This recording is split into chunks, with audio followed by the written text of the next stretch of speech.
أعوذ بالله من الشيطان الرجيم. بسم الله الرحمن الرحيم. كيف يتفوق طالب العلم؟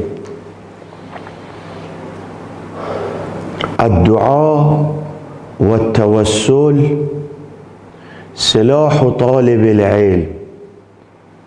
إذا يريد طالب العلم يصل إلى مرتبة عالية حتى يخدم الدين، لابد أن يتوجه لله سبحانه وتعالى لأن يوفقه في طلب العلم، وذلك يتحقق بالدعاء والتوسل.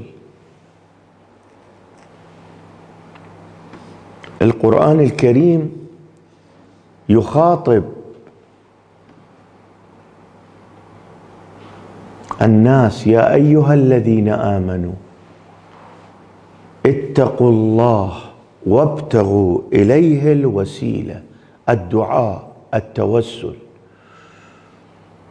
وجاهدوا في سبيله لعلكم تفلحون. وابتغوا إليه الوسيلة هم أهل البيت، روحي لهم الفداء الوسيلة، نتوسل بهم حتى يتوسطوا لنا. واستغفر لهم الرسول لوجدوا الله توابا رحيما. رسول الله إذا يدعو لك ويريد من الله سبحانه وتعالى، الله يستجيب. القرآن يقول: ابتغوا إليه الوسيلة. الوسيلة هم أهل البيت، نتوسل بهم. إنا توجهنا واستشفعنا وتوسلنا بك إلى الله وقدمناك بين يدي حاجاتنا يا وجيها عند الله، اشفع لنا عند الله. أولاد يعقوب سلام الله عليه لما جاءوا عند أبيهم قالوا: استغفر لنا. رادوا واسطة، لأنه يعقوب كان قريبا لله سبحانه وتعالى، كان نبي، أرادوا أن يجعلوه واسطة لقضاء حاجتهم. هذا إلهام قرآني، بيان قرآني، تعليم قرآني. الله سبحانه وتعالى يحب الإنسان يتوسط، يأخذ واسطة في دعائه، في توسله. لما مرض إمام الهادي روحي له الفداء وقال لعلي بن بلال: أريد أن يذهب أحد يدعو لي تحت القبة. علي بن بلال يقول: لما خرجت وبلغت المسألة بأن الإمام إمام الهادي روحي له الفداء يريد أحد يحضر تحت قبة الحسين عليه السلام ويدعو إليه، سأل مني: لماذا الإمام يقول أحد يذهب إلى كربلاء تحت القبة؟ هو الإمام مستجاب الدعاء، خلي يدعو نفسه لصحته وعافيته ويطلب من الله. ولما بلغت الكلام إلى الإمام بأن أنتم ادعوا واطلبوا من الله، أنتم مقامكم رفيع، دعوتكم مستجابة، قال: إن الله تعالى يحب أن يذكروه الناس في أمكنة مخصوصة، في مكان مخصوص، ومن جملة تلك الأمكنة الدعاء تحت قبة الإمام الحسين عليه السلام. ولسوف يعطيك ربك فترضى. اطلب من الله، الله يعطيك. ربنا ظلمنا أنفسنا وإن لم تغفر لنا وترحمنا لنكونن من الخاسرين.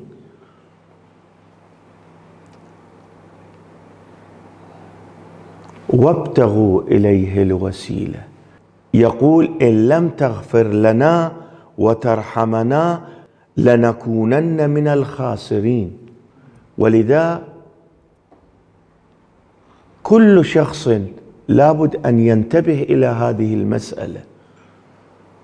هذا القرآن يعلمنا ربنا ظلمنا أنفسنا. لما تظلم نفسك اطلب من الله إن لم تغفر لنا وترحمنا لنكونن من الخاسرين.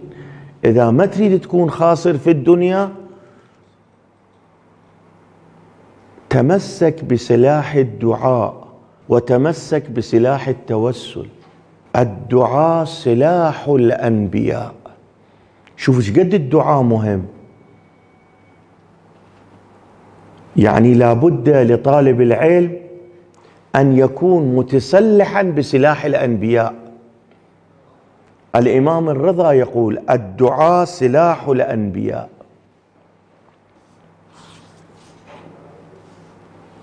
إمام جعفر الصادق عليه السلام يقول عليك بالدعاء فإنه شفاء من كل داء.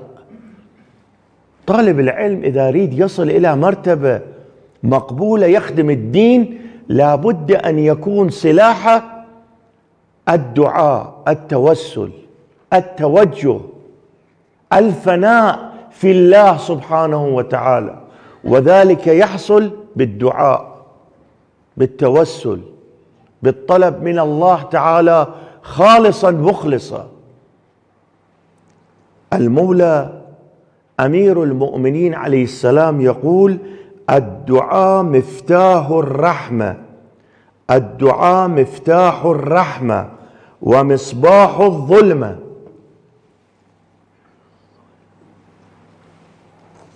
دعاء مفتاح الرحمة الله، ضوء الظلمة الدعاء.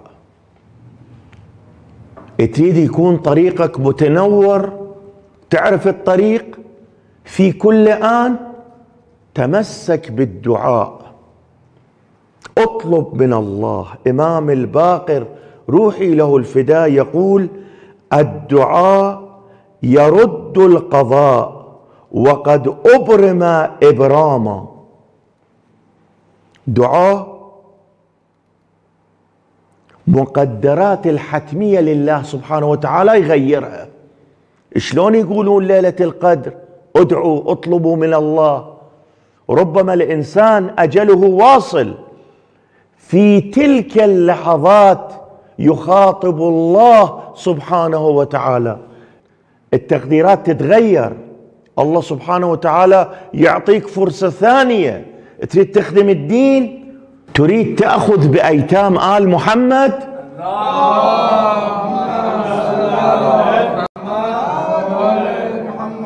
الدعاء مفتاح الرحمة ومصابيح الظلمة. اهتم بالدعاء. طالب العلم لابد أن دائما يذكر الله سبحانه وتعالى، يخاطب الله، يناجي مع الله، ويأخذ وسائط في هذا المجال، وهم أهل البيت روحي لهم الفداء. قال ادعوني أستجب لكم، وخاطبكم وابتغوا إليه الوسيلة. عيسى سلام الله عليه طلب أن يساعدوه الحواريون لما آمنوا. طب السؤال لماذا طلب من هؤلاء ولم يطلب من الله سبحانه وتعالى؟ لأنه الوسيلة عند الله سبحانه وتعالى مقبولة. الدعاء سلاح المؤمن وعمود الدين ونور السماوات والأرض. إمام الرضا روحي له الفداء يقول اغتنموا الدعاء عند الرقة فإنها رحمة. رسول الأعظم يقول الدعاء في وقت الترحم والرقة، رقة القلب، هذه رحمة الله سبحانه وتعالى بالنسبة إليكم، اهتموا بها. إن الله، إمام الباقر شوفوا شو يقول، روحي له الفداء، إن الله يحب من عباده كل دعاء. الله سبحانه وتعالى ذاك العبد الذي دائما يدعو، يحبه الله سبحانه وتعالى. إن الله سبحانه وتعالى ذلك العبد الذي دائما يدعو يحبه الله سبحانه وتعالى. يا طالب العلم، السلاح القوي الذي يقدر أن يوصلك إلى معرفة تامة هو الدعاء، هو التوسل، هو الطلب من الله سبحانه وتعالى. واجعل وسائط في قبول الدعاء. تريد تقرأ زين تشوف ما تقدر، تريد تفهم زين تشوف ما تقدر، وسط أهل البيت، وسط الوسائل. شوف ايش قد من العلماء توسطوا بأهل البيت، الله وفقهم. هذا شيخ الأنصاري، الله سبحانه وتعالى بجعل قبره بوابة لعلي بن أبي طالب روحي له الفداء تمم الحجة. ليش؟ كان كلما يصعب عليه مطلب كان يتوسل بقراءة زيارة الجامعة، ولما ينتهي من قراءة زيارة الجامعة يرى الأنوار ساطحة في حقه وكل الإشكالات تنحل. عليك بالدعاء والتوسل يا طالب العلم. وإن شاء الله نستمر بالكلام، والحمد لله رب العالمين.